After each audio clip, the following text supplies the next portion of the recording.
бери болот да. Урматтуу министр, фейктерге каршы өткөн чакырылышта мен ошол коллегам менен бир топ биз ызылдашып, бул мыйзам иштебейт дегенде, баары бир иштейт, өкмөт иштетет деп кабыл алганбыз да. Ошол мыйзам азыр иштеп атабы?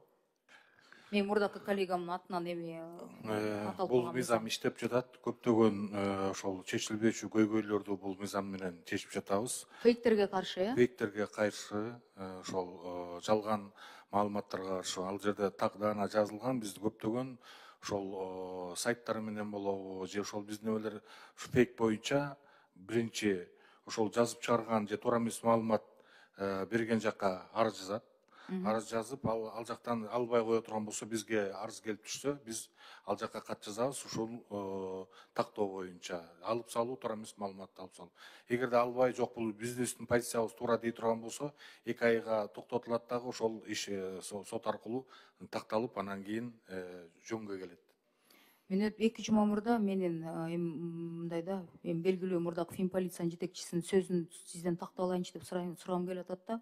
Бизде бийликтин 50 000 фейк армиясы бар деп айтып атат да. Ал киши деген бийликте да болгон, өкмөт мүчөсү болгон. Ошол боюнча сиздин ой пикириңиз кандай? Бул чындыкка дал келеби? Мен ал жөнүндө айта албайт экенмин, бирок мен бул жөнүндө фейк армия боюнча деги эле кабарым жок экен. Ушу маалымат министрлиги. Эл арасында, журналисттердин арасында болсо ошол фейк армияны жетектеген мурдагы Матраимовдун жакташы Дайырбек Орунбеков деп айтылып атат да. Ал жагында кандай дейсиздер?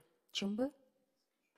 Мен бул боюнча маалыматым жок, бирок бир да жолу ошондой атайын өкмөт тарабынан фейк армия даярдоо боюнча бизге бир дагы тапшырма. Анткени биз маалымат министрлиги болгон соң бул жактан бизден бир дагы бир фейк армиябыз жок.